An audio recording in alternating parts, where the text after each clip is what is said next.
Welcome back to the Fourth Way Podcast.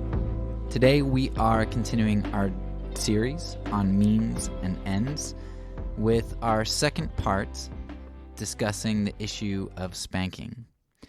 In the last episode, I kind of laid out why spanking as a means for discipline has seemed feasible to me for most of my life, even after kind of coming around to nonviolence, why spanking seemed like it wasn't necessarily problematic. However, I have begun to register quite a number of doubts since going down the nonviolent path, and just in terms of thinking of discipline in regard to best practice for behavior. So today I want to explore a book that was very helpful to me, even if not fully convincing me against spanking, of laying out a case for some of the problems with it and an alternative approach to it.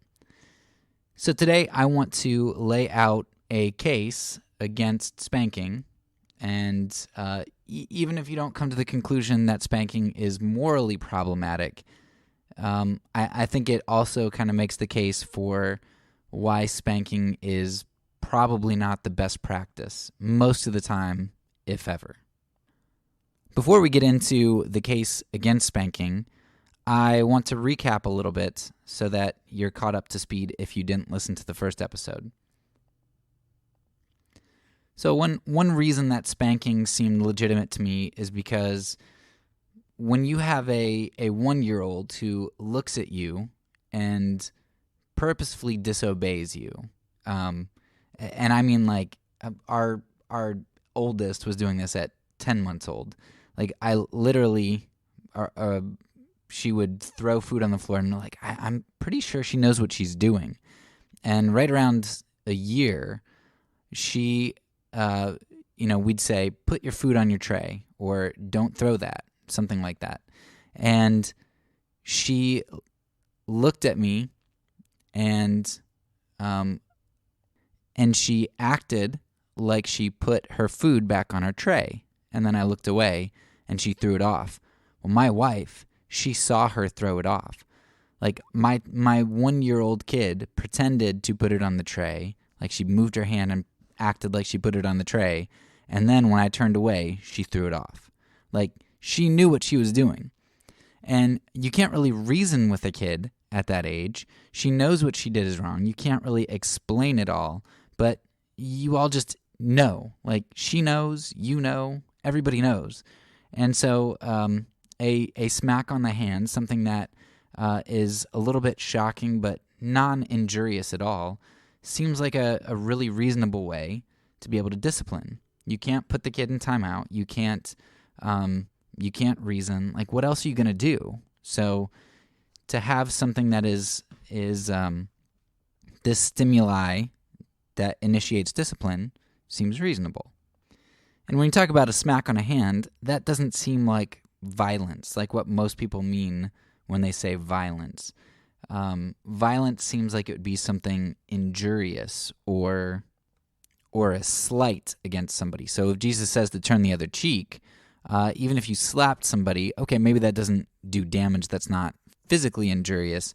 But the reason that you would slap somebody, it would be extremely disrespectful. Is it really violence in any of these ways to smack your kid's hand for being disobedient? It doesn't really seem like it falls into the category of violence. We know that the Bible refers to the rod. And as I mentioned in the first episode, I have yet to find a study that I think controls for all the terminology and factors that shows that spanking is problematic. Okay, you can find lots of studies that say spanking is problematic, but they don't control for how hard the spank is, the scenario that parents go through with spanking. Do they have conversations with their kids? Is there respect in the home? Like, none of that is really controlled for. Or only one of those factors is controlled for, and they leave out some important things. So I just wasn't happy with the scientific literature against spanking either. But in light of all that, let's go ahead and move on to the positive case, the negative case for spanking, the case against spanking. First of all, I'll just give something anecdotal. Anger seems to be a big problem in spanking. Now, I've definitely had some good discipline moments using spanking where we have conversations and there's this acceptance and repentance, and then there's a spank that kind of reinforces that. So yeah, I've had some good spanking moments that I feel were productive. So even if spanking were wrong, I think that we've had some good spanking moments. But I can also honestly say that there were instances where I know that I did not use spanking as discipline, but I used it as retribution. Especially with multiple kids, when life is crazy, it's too easy to do the wrong thing. Spanking is one of those things that it doesn't require time and distance. So if a kid's right there and something really angers you, like they made a huge mess on purpose or because of negligence, or they're really disrespectful, because spanking is right there, it's so easy to just spank away, just go and hit. And to do that out of anger, which, first of all, shows something negative to your kids, that you're reacting out of anger. Secondly, it could lead you to make rash decisions, whether that's to hit too hard or whether that's not to have a conversation, to make it about retribution, right? An eye for an eye as opposed to some discipline. So I think anger is too easy to feed into spanking. It's something that is easier to misuse than some of these other forms. So timeout, right? If you have your kid go to timeout, could you do that out of anger? And have I done that out of anger? Sure. But you're gonna tend to have a lower threshold for potential harm when we're talking about spanking. It's too easy to cross the line. That's a really big problem to cross. Second anecdote is I would say that spanking for me was too easy. And it sort of goes with number one because, it's right there and you can just do it immediately. And there's some positive aspects to immediacy, which a lot of people will put forth for spanking because it is immediate. Kids kind of get it over with. But I also think that this is a problem because generally when spanking is done right, you have a conversation beforehand about the wrong that's done in order to discipline, because spanking is to reinforce something that you're trying to teach. And when you do it this way, it kind of counters the advantage that people say there is with spanking. They say, well, it's an immediate discipline and then it's over with. But if you're having minutes worth of conversation before the spanking, then there's a lot of anticipation of the pain that's going to come. And what's the difference between that and timeout, where the kid is anticipating the conversation that they're about to have? So spanking really, if it's done right, isn't immediate like it's touted to be. And it's also easy to circumvent the process and just spank, right? It's right there. It's just easy. You just whack once, whack twice, don't really have a conversation, and that's over. Now, I'll say that I sometimes make timeout too easy because the kid sits there for 3 minutes, and then you say, all right, time's up, get out. Right? So you can have the same problem, but when you're going to spank a kid and do physical harm, physical pain, then, I don't know, it seems like without an association of discipline and conversation, that can be problematic. And one thing that you tend to see in the nonviolent literature is that easy solutions lack creativity and are often not the right solutions. They're often solutions that we use to avoid doing the right thing. So to me, spanking was too easy to do out of anger, and it was too easy. It was just just something that I always had available and could just do it and get it over with.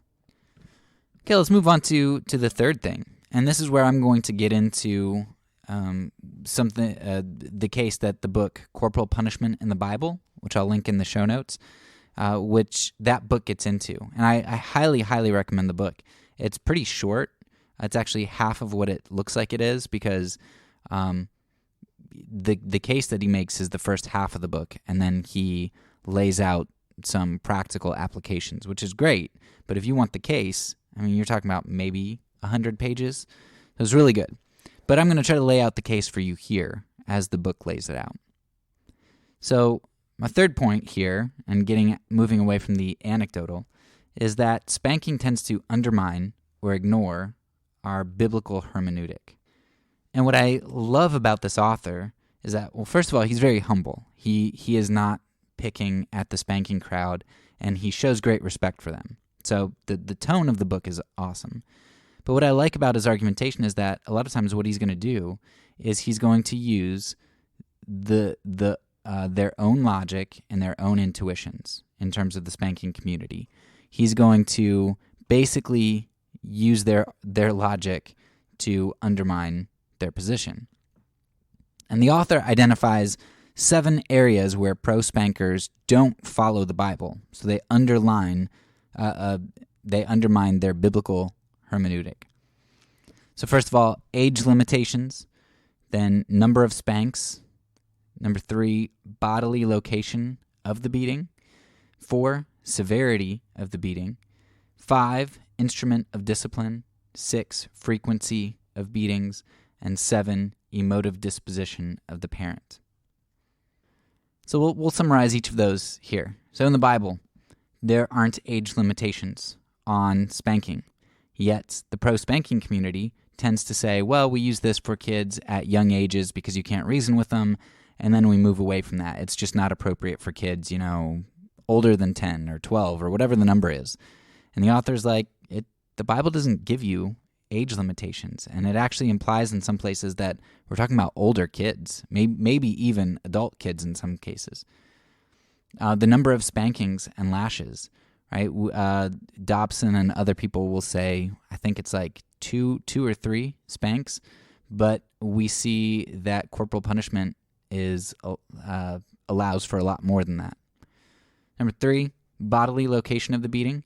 Proverbs, I think it is, talks about on the back, and so some of the places where we see lashes or beatings or whatever, and I use the term beating here. I know it has negative connotations in our society, but that's the word you're going to get. You're not going to get the word spank in the Bible. So the bodily location of the beating is different. It's a place that we would say is inappropriate.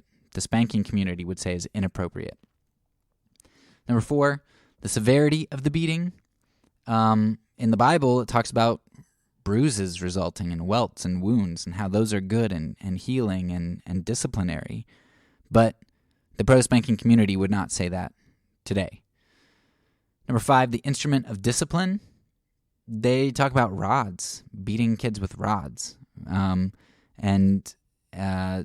So we would not accept that kind of thing today. Number 6, frequency of the beatings.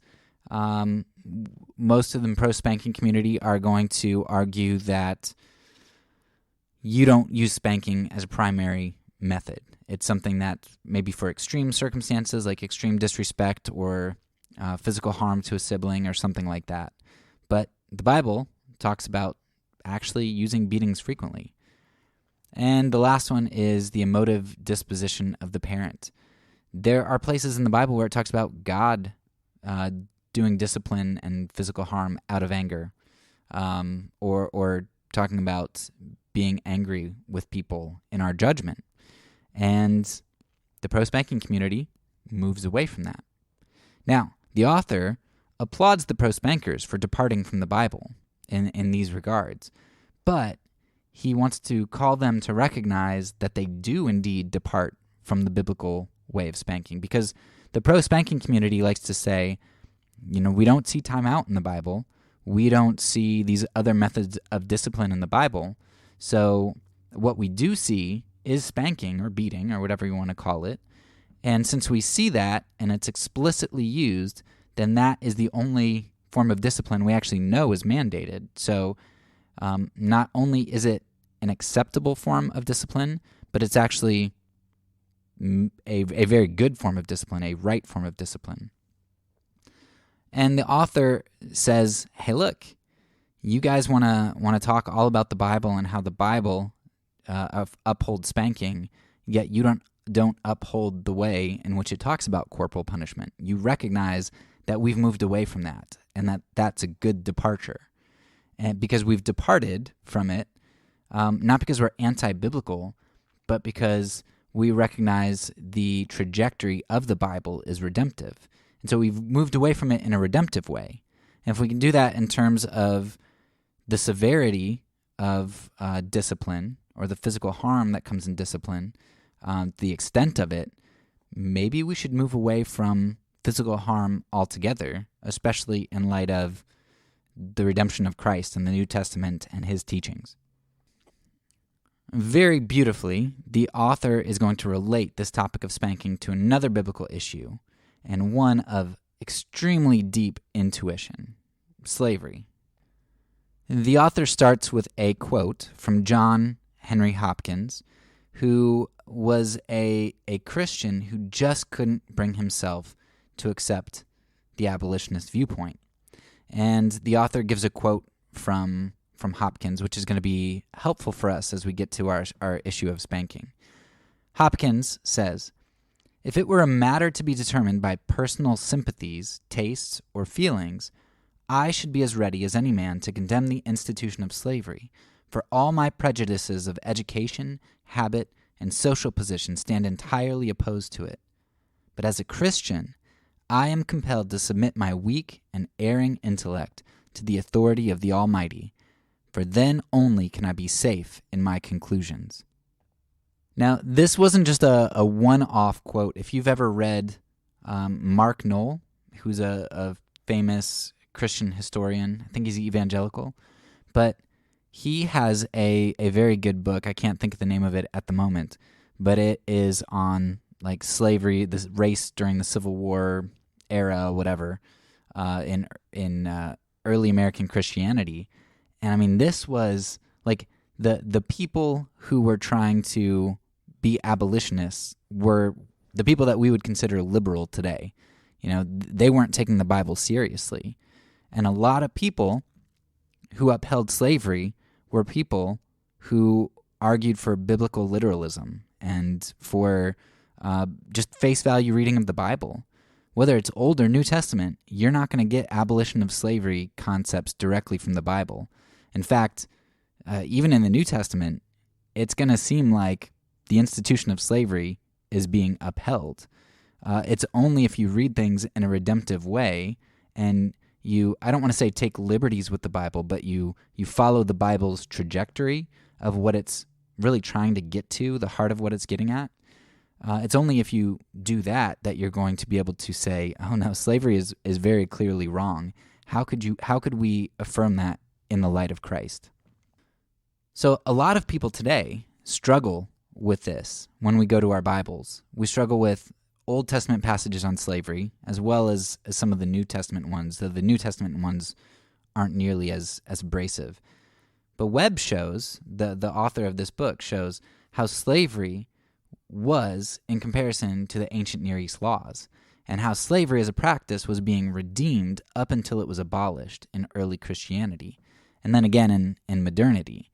So we see this trajectory of God being patient with the Israelites and slowly revealing and revising their form of slavery to be far better than the cultures around them.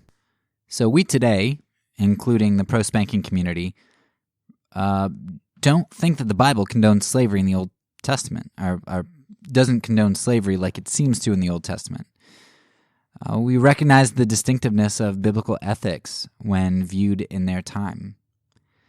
But we also recognize that through the revelation in Christ and the progression of redemption through history, leading up to the full revelation of God in Christ Jesus, that abolishing slavery is not just anti-biblical, but actually it's the most biblical thing that we could do to fit the trajectory of what Christ did. Abolishing slavery makes sense, even if it doesn't make sense with a face value reading of the text. It's not just further on the redemptive scale, right? It's actually perfectly redeemed when it's abolished. And the author of this book is going to argue that it's at least reasonable to do the same thing with corporal punishment. If it's not necessary, then why not be more redemptive with it? And in fact, the redemptive hermeneutic is really the only way that pro-spankers are able to avoid inconsistency in watering down biblical passages, because they want to use the face value reading to say, look, see, spanking is not only okay, it's actually a good thing to do. You should be spanking sometimes.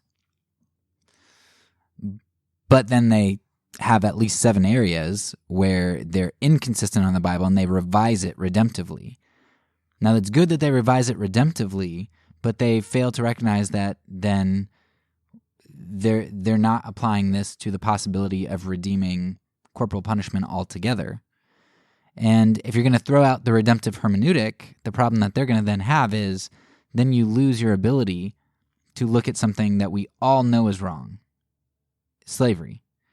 You throw out the redemptive hermeneutic, you deny it, you deny that something like spanking can come under scrutiny, then you are basically losing your grounds for abolition, for the abolition of slavery.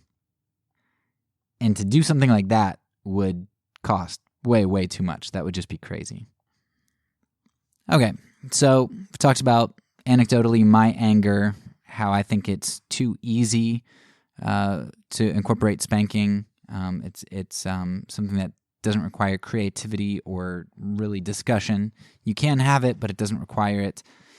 And then we talked about the redemptive hermeneutic. So finally, I just want to talk about the author's experience, because I think it's important. The author pointed out that most parents defend spanking due to the reasoning level of their kids, just like I did with my child when she was a year old. She knew what she was doing. I knew what she was doing. We couldn't reason it out, right? But we both knew that what was happening was wrong. And since we couldn't reason it out, it seemed like a spanking or smack on the hand was appropriate, was disciplinarily appropriate. But then, of course, we stop spanking as they get older, and that's what a lot of pro-spanking advocates say as well. Like, there comes a point when it would be inappropriate for you to, let's say, spank your 12-year-old. It just becomes inappropriate. Well, the author talks about his experience with his son. And at 12, so his son was just a healthy child, but then at 12, he got diagnosed with degenerative brain disorder and started to deteriorate. The author explains how spanking his son after this degenerative disorder, so after the 12-year-old, rational 12-year-old, as rational as a 12-year-old can be, and then he regresses back to childhood, let's say 4 years old, 5 years old, whatever. And the author says that, his kid's 23 years old, and spanking would be effective. He could change his son's behavior, at least momentarily, through spankings. But the author just knew that there was something wrong with that for him to spank his 23-year-old son. And if we're going to use rationality as a baseline for corporal punishment, then if you've got somebody who's got the intellect of and reasoning of a 4-year-old, even if they're in a 23-year-old's body, then what's the difference? If it changes their behavior, if it influences them, if it does the things that it does to a 4-year-old kid, why is there this intuitive problem to do that to a 23-year-old child? Is it because the author knew his child when he was rational, and he knew that what the child reverted to wasn't a representation of himself, even though that is who the child became. Like that is who the child is. That's where he is at that moment. Was it because he was in a 23-year-old body, an adult body? No matter how you answer that question, it exposes an inconsistency if you're going to say that you would not spank your adult child were your adult child to reason like a 4-year-old. It shows that there's, like, intuitively, when somebody's in an adult body, it's almost as if we ascribe more dignity, more humanity to them. I know that this is true for me, but I treat my kids poorly sometimes, almost as if they're less human. Now, I don't do, back in the day, adults used to say, kids should be seen and not heard, or, don't talk to me. Of course, kids shouldn't interrupt, but sometimes adults are like, hey, this is adults talking. You need to get out of here. And it's not because the conversation's inappropriate or whatever. It's because we don't want to be bothered by kids. Kids don't have a place at the table to be able to join in conversation. We don't want to have to explain things to them. They're second-class citizens. And that's what the author kind of recognized when he's faced with the possibility of spanking his 23-year-old son. There's something about it that he recognizes is inappropriate. And he says, well, if this is inappropriate when my son's 23 years old, and the same things would apply when he's 4. So he brings in the idea of how spanking kind of diminishes dignity. And I thought it was a very, very powerful anecdote. And something that makes me consider my parenting, even if you would conclude that spanking is okay. I think he highlights something that's very true about a lot of us and important to recognize. So as far as the case goes against spanking, that's pretty much it. There's another book that was recommended to me, which I hopefully will eventually get to, probably years later, when it's not going to matter for my parenting anymore. But it's called Discipline That Connects with Your Child's Heart, and it's by the Jacksons. If you want to check that out, I'll put a link in my show notes as well. But hopefully, this will suffice for now to get you thinking about how you view your kids, how you treat your kids, how you discipline. Regardless of how you choose to discipline, our discipline should be influenced by the redemptive work of Christ. And it should involve conversations, and it should involve treating our children with the dignity of image bearers of God. For me, that means I'm moving away from spanking, and I think even if I can use it well, I know I was critical of a lot of those studies because they didn't control for ideal situations and ideal parenting. Because parents should be talking to their kids and there should be rapport between them. But to be quite honest, I think if the scientific literature controlled for an ideal scenario, I don't know that I would say that I embodied that ideal scenario. And so I think that for scientific reasons, I think for theological reasons, I think for human dignity reasons, I think for a lot of different reasons, consistent hermeneutic, lots of reasons, I'm moving away from spanking. And I think it's something that you should consider too. There's a great conversation we could have about, well, what do you replace it with? What do you do when your kids are really young and all that kind of stuff? But that's where creativity and patience and thoughtfulness comes into it. And if we're not doing that in the first place, then we're not really doing discipline. So that's all for now. So peace, and because I'm a pacifist, when I say it, I mean it.